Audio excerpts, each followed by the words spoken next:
Hello everyone, welcome back to Triad Travelogues. My name is Richard and I'm coming at you today from the outskirts of Shanghai, China, where I'd like to give you guys an update about the abandoned buildings we explored a few weeks back in my series called Abandoned Jiuting, which spans 3 videos and it's roughly as long as a full-length movie. You can check those videos out on this channel. I'm going to put a link in the description section below. But long story short, I extensively explored these abandoned commercial and residential structures that you see here. It's 3 large 2-story buildings sitting right outside of one of the metro stations in Shanghai. Now, it occupies 3 blocks, and it took a few weeks for me to film the whole series, and the last one I did was on a Friday. And this is what those buildings look like that morning when I left, on Friday. Now, I pass by this area every weekday morning, and the next Monday, when I got off the metro, I was very surprised to see this. Basically, all of those buildings had been turned into huge piles of twisted rubble over the weekend. All 3 of those buildings, gone. The whole 3 blocks just totally smashed into little pieces.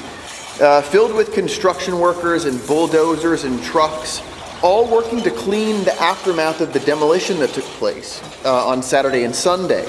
The whole place really did look like an apocalyptic wasteland prior to the demolition, though. If you watch the videos of our exploration when the buildings were still standing, you can see this awful sort of stillness on the inside of that place, this kind of eerie idleness. Where the only process still functioning was the process of decay. All hope and joy had been lost forever inside of those buildings. And now there's life here. See, this sort of regeneration brought forth from destruction. So on Tuesday, at least half of the mountains of rubble were gone.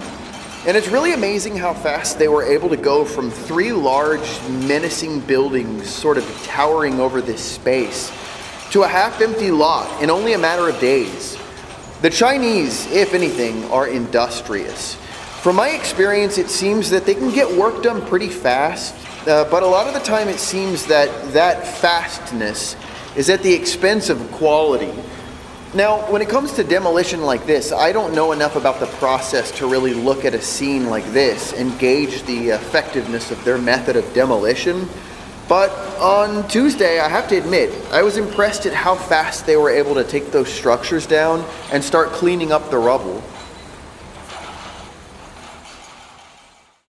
Wednesday morning, they were still in the process of scooping up the guts of those buildings. Now, the Jiuting demolition wasn't confined to just this space we're looking at right now. They've been knocking down old buildings and doing a lot of heavy construction in Jiuting over the past several months. And it really seems like they're trying to revitalize this whole area, which just a few months ago was filled with these filthy old buildings that were either empty or inhabited by squatters.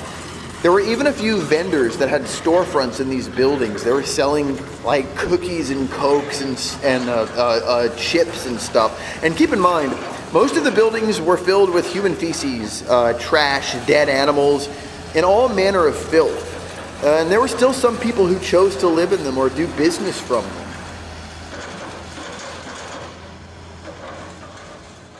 Thursday morning saw a slowdown in activity, mostly because the rubble had already been cleared up for the most part. But now it's effectively an empty lot. And by this point, I was thoroughly impressed. I'm not sure how long a demolition and cleanup like this would take place where I'm from in the United States of America, but I assume that it would take much longer because of the more strict health and safety standards that go along with dangerous activities like knocking over buildings. You have to deal with things like asbestos, chemicals that are released during the demolition, keeping your workers safe. But in China, I think these things are a lot more relaxed. But still, I have to say, I was impressed by the progress.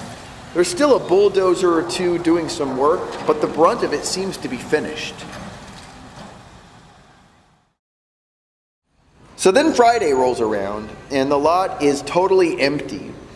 I walked through the lot that morning, and it was kind of a bittersweet feeling for me because, as anyone who has done urban exploration before knows, you tend to get kind of attached to the places you explore, and it's always sad to know that a place is gone forever.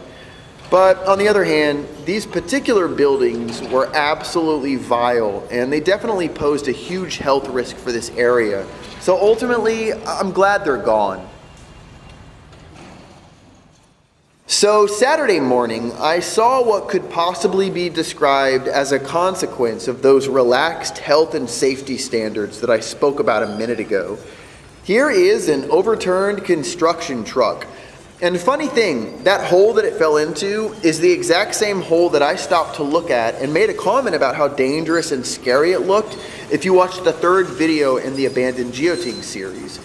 Well, it turns out the hole was dangerous, I suppose, because it looks like it did some serious damage to this truck. It looks like the whole ground gave way underneath the weight of the truck and it caused this collapse.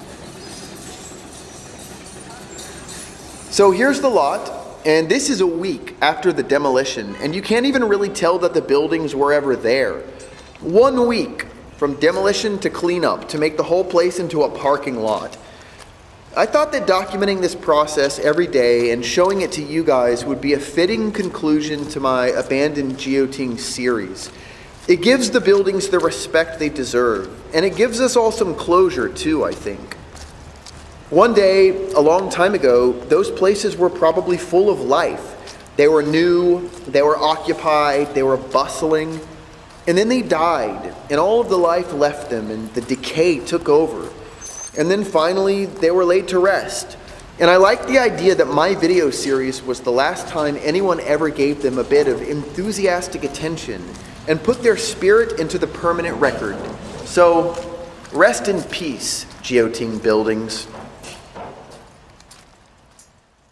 Listen, if you enjoyed this video, then definitely check out our entire Abandoned Jiuting series to see a thorough explanation of the structures that once stood there. The link is in the description section below. And of course, if you like my content, then subscribe to my channel and be sure to give this video a big thumbs up. We broke 100 subscribers last week, and we're pretty excited about that. So thank you to all my existing subscribers for watching Triad Travelogues and participating in our adventures here in China and beyond. I'm Richard. We'll see you next time.